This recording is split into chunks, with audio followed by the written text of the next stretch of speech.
Live via satellite from the News Center, Manila. This is News Republic.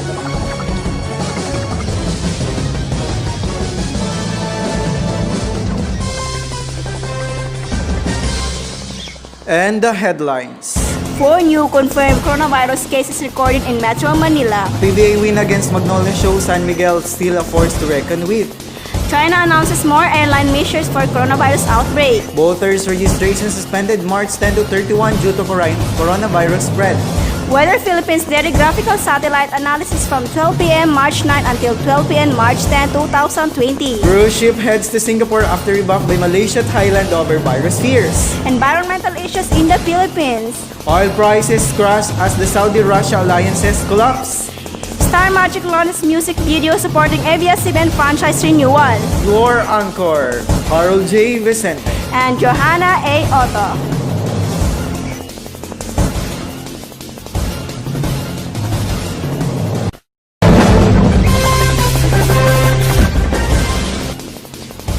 Good afternoon, Luzon, Visayas, and Mindanao.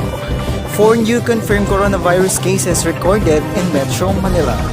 Mary Jane Casan as the news.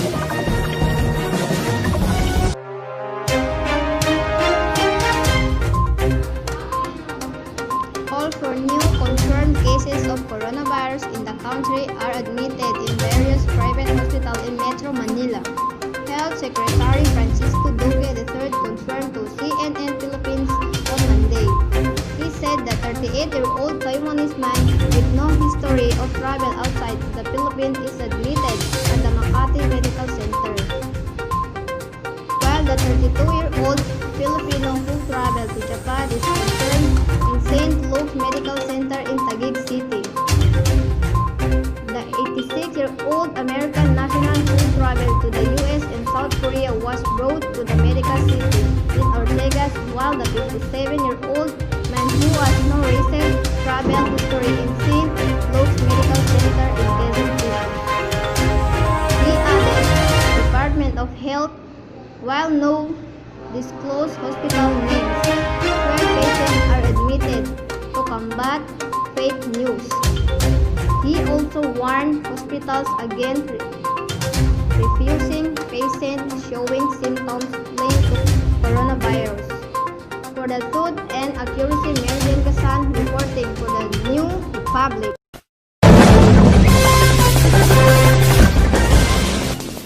PBA win against Magnolia shows San Miguel still a force to reckon with.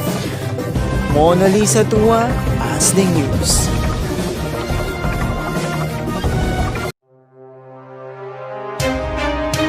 Barangay Ginebra had Scouts team consumed up the feelings of PBA fans after the opening games of the 2020 PBA Philippines Cup last Sunday at the Araneta Coliseum. Team Con said that the report of San Miguel Bears' demise has been greatly exaggerated. The multi-title mentor tweeted, "You can't keep a great team down." San Miguel hopes claiming a 6th consecutive All-Filipino crown look all but lost when June Mar Fajardo injured his leg in practice last February.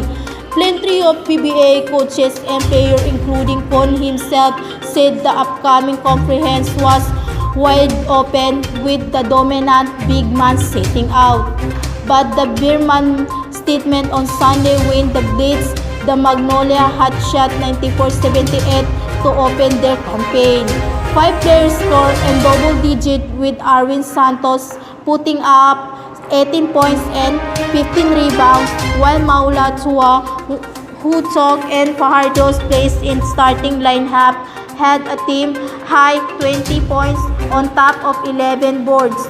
For truth and accuracy, Mona Lisa Tua reporting for the News Republic.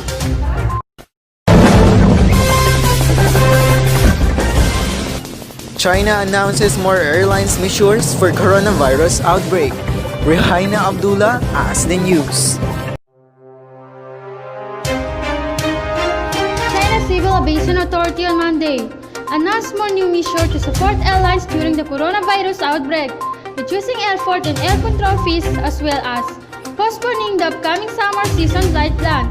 The evaluation of airlines on time performance would be suspended. said the Civil Aviation Administration of China in a statement on its website. While the approval time for resuming international flight would be shortened.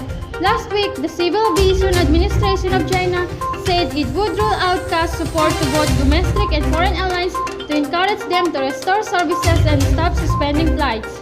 For the truth and accuracy, Rehain Abdullah reporting for News Republic.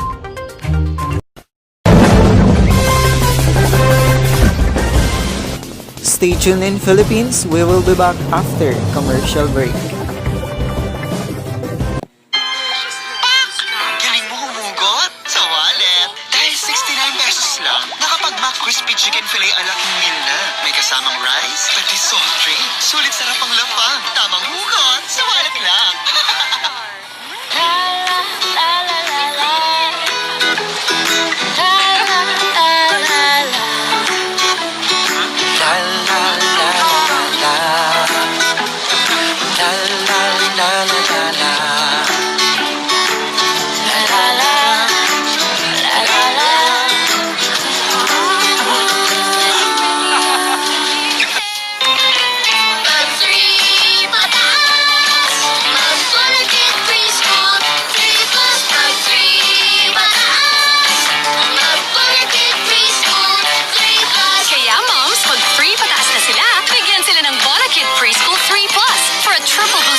In growth, energy, and immunity.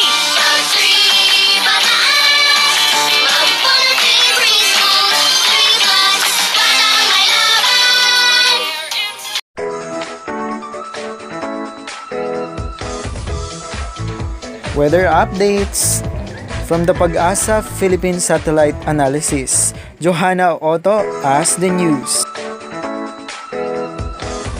No major weather system is expected to affect the Philippines within the next 24 hours, as the easterlies have weakened overnight. Hence, the rest of the country will have clear to partly cloudy skies with chance of isolated scattered rain, shower, or thunderstorm in some areas, especially in the afternoon or evening. There are no developing tropical disturbance, low pressure areas across in the western Pacific Ocean and the Philippine Sea at the same time. Residents are advised to be alert for possible flash flood, landslide, or lightning strike during the occurrence of severe thunderstorms. Stay safe as always. Weather alert, weather wiser. For the truth and accuracy, Johanna A. Otto for News Republic.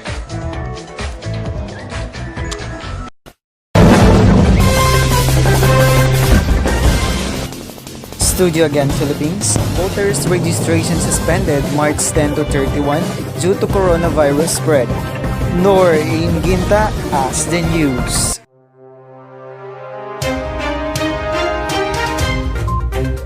Voter registration suspended March 10 to 31 due to coronavirus spread.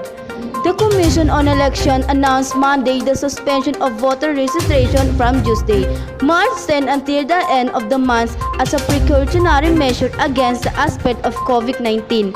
Full body spokesperson James Jimenez said the suspension is a response to the growing threat to public health posed by the virus. The suspension will take effect nationwide tomorrow. The public is advised to take all necessary precautions. Jimenez said in a Twitter post, the development came after President Rodrigo Duterte placed the country under a state of public health emergency to arrest the aspect of pathogen that has killed 3,500 and infected 109,000 people worldwide. COMELEC began a new round of voter registration last January 20, which will run until September 30, 2021. For the truth and accuracy, Nor Ginta for the News Republic.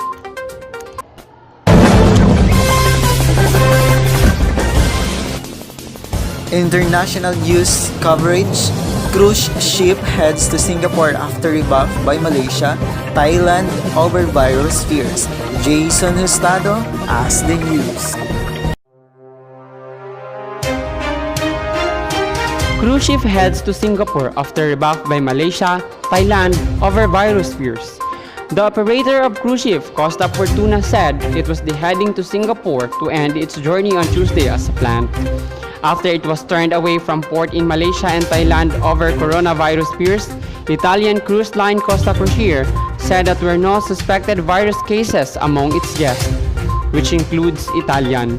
Italy has the largest number of cases of the virus outside China with 7,375 infections. Costa Crociere said it would cancel a cruise due to a part on March 10 from Singapore. From Truth and Accuracy, Jason Ostado reporting for News Republic. Back to studio.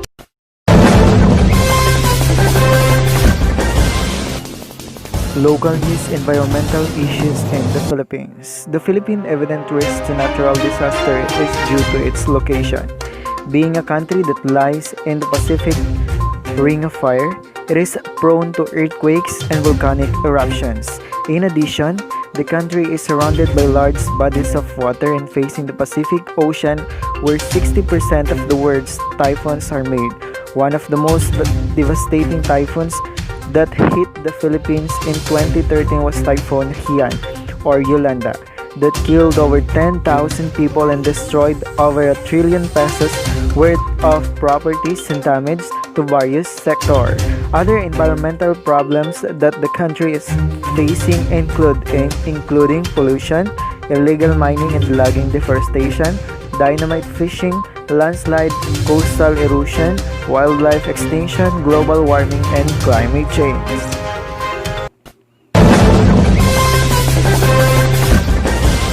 Economic news: finance and economic oil prices as the Saudi-Russia alliance collapses. The two unlikely partners are now engaged in a price war. No one knew exactly what deal would emerge from Vienna, but accord seems certain. After all, Arabia and Russia, two of the world's oil superpowers, had worked together since 2016 to control output and support prices.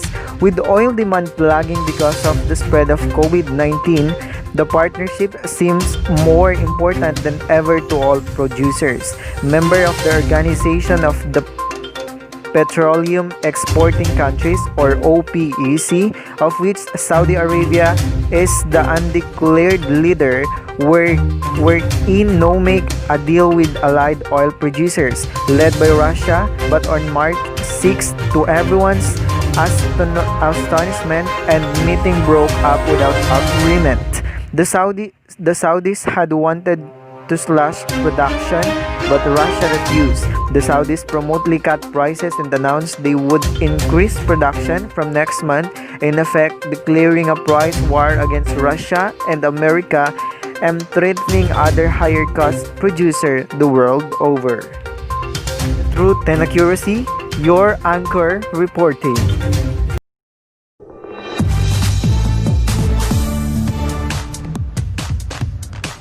Star Magic launches music video supporting ABS-CBN franchise renewal. Showbiz News, Alexa Manabilang. News: Star Magic plans music video supporting ABS-CBN franchise renewal. Star Magic artists Piolo Pascual and Bea Alonzo perform Hawak Kamay in a music video supporting ABS-CBN's franchise renewal of ABS-CBN. Launched a music video on Monday in support of the network's broadcast franchise renewal, set to an update version of Yen Constantino's Hawak Kamay. The music video shows story of numerical. Thank you, Alexa Manabilang. Stay updated on showbiz happenings.